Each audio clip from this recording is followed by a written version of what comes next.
one of the things that people ask quite frequently is why personal narratives, and specifically the refugee narrative, is important.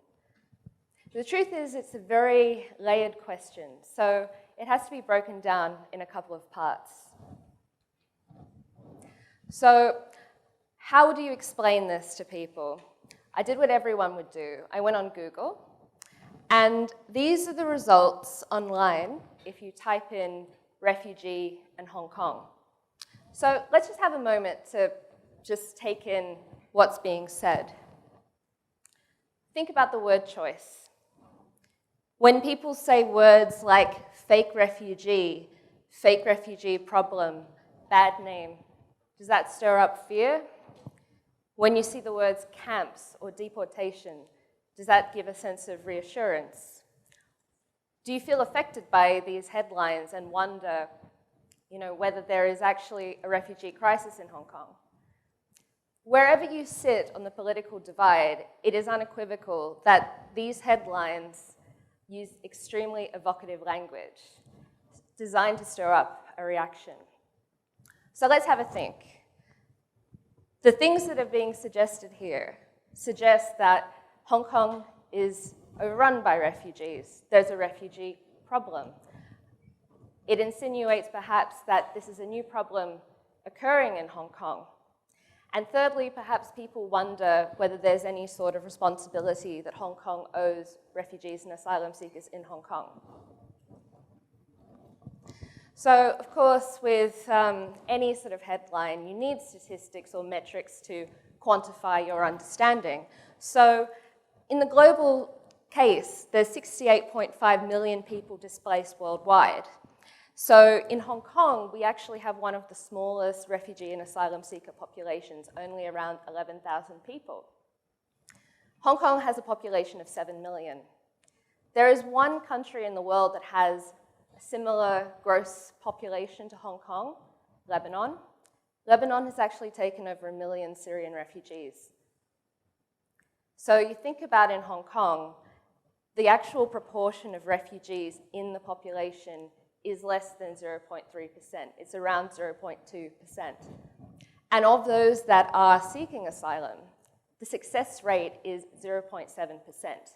So this auditorium probably, would house about 200 people. That's basically the amount of people that have been successful in their asylum claim. So the next thing about refugees being a new issue in Hong Kong, that is patently untrue. The fact is, many of you sitting in the audience today would not be here had your grandparents or parents not sought asylum. This narrative is in my family. My grandparents left mainland China in the 50s after the Chinese Civil War because they were on the wrong side. They were on the nationalist side, the losing side. It was no longer safe to be in mainland China. They were in fear for their life. They were part of this metric of 1 million people. They built Hong Kong. Hong Kong is not a city overrun by refugees. On the contrary, it is a city built by refugees. Some of the most prominent businessmen are refugees. So the last thing about obligations. So Hong Kong has not signed the Refugee Convention, which is the international human rights instrument that protects refugees and recognizes their status. It has, on the other hand, recognized the Convention Against Torture. One of the things that the anti-refugee movement in Hong Kong has said is, well, why don't we just stop them from coming? Why don't we just stop our obligations under the Refugee Convention? The Refugee Convention is obviously the instrument that you think about, but the Convention Against Torture, that's something that affects your human rights. All of us sitting here today, all of us in Hong Kong, if we're a Hong Kong ID card holder, the Convention Against Torture affects us just as much as it affects Form 8 holders, otherwise known as asylum seekers. The fact is, the Convention Against Torture is the international human rights guarantee that you will not be taken from your bed in the middle of the night. It is the treaty that stops you from being detained falsely imprisoned, being forced to make a confession, having your nails ripped out. It's the international protection that stops you from being subject to cruel and inhumane treatment. It's astounding, right? To think that you would be ready to throw away something so important to all of us in the name of protecting Hong Kong from a so-called refugee problem. And this gets back to the point that often in the face of the unknown, often in the face of uncertainty, people will act in ways that go against their best interests. So the thing is, yes, we can go through the headlines, we can go through the metrics. We can also talk about the law and policy. All of that is important. But the thing is, law and policy doesn't really change minds overnight. I would know, actually, because I'm actually a lawyer by training. And when I did my legal training in Australia, I worked in a community legal centre where we gave free legal assistance to refugees, new migrants who had been in Australia for less than 10 years. So basically, people would come to us when they had any housing dispute, contractual issues. Basically, they were desperate. They had just arrived in Australia, many didn't speak English, and they just needed some assistance. The thing that actually stuck with me, though, which made me actually think whether law was the right path for me, was the part that actually made the most sense was I spoke to many refugees and asylum seekers who were clients. One of the things that I had to do was just talk about their experience and about the assistance that they'd been afforded and whether they were satisfied with it.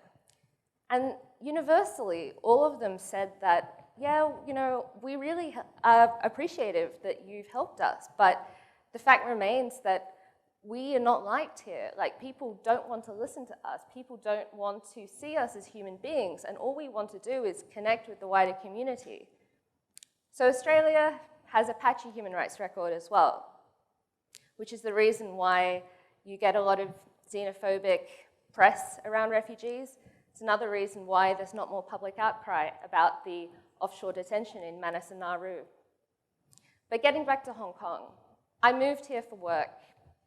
I was still interested in doing something with the refugee community, but I spent a long time thinking about the infrastructure that already existed, because the last thing that anyone needs is creating a new movement that doesn't need to be there. I spent a long time looking at how refugees were written about and the grassroots projects and movements that existed, and disappointingly, there were very few. Yes, there were a couple of NGOs that operate in Hong Kong, but they work in an extremely hostile environment. The thing is, one of the things that was very stark is I saw headlines like the one that I showed you, and I sort of felt that there'd never really been any collaboration or consultation with the community. No one had ever been asked, you know, what their story was. And the issue is, when you have such xenophobic headlines, on the flip side, you might have ventures into poverty porn, of which there's a lot. People like to have stories about suffering, but there's never any call to action or agency given to people. So I wanted to do something a little bit different. Table of Two Cities started in late 2016, and with a small group of volunteers, we started working with one of the refugee-led societies in Hong Kong just to see if any of the members were interested in sharing their story through the medium of food. So all we did in the beginning was workshop the stories, so it ranged from stories of just harrowing circumstances or more mundane and sort of light looks into people's lives in Hong Kong. And it was important for us to show the whole plethora of these sorts of experiences. You don't cherry pick people's stories to suit your own agenda. You give the power of narrative. So the thing is, sure, you know, collecting stories, recording recipes, great. It's still something that we do, but it doesn't really change people's minds. The fact is, people want something tangible to do, and in order to change perceptions, you have to give a platform.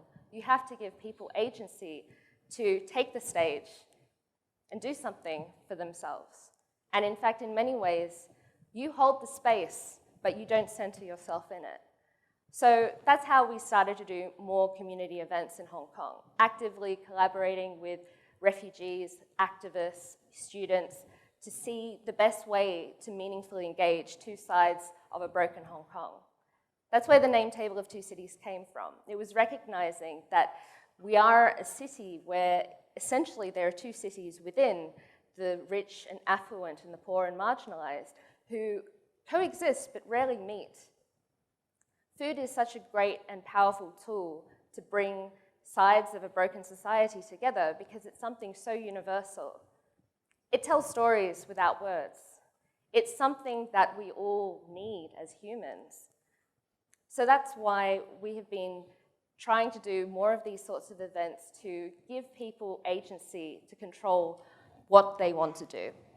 We've collaborated with mainly artistic movements, and so here are some photos from our annual observance of World Refugee Day. There's any number of things that we could continue to do.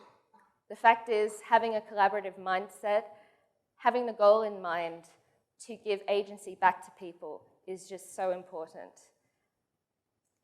The fact is, stories of refugees and the narrative around refugees, it's not the narrative of foreigners or aliens, because as I've said, so many of us are descended of refugees.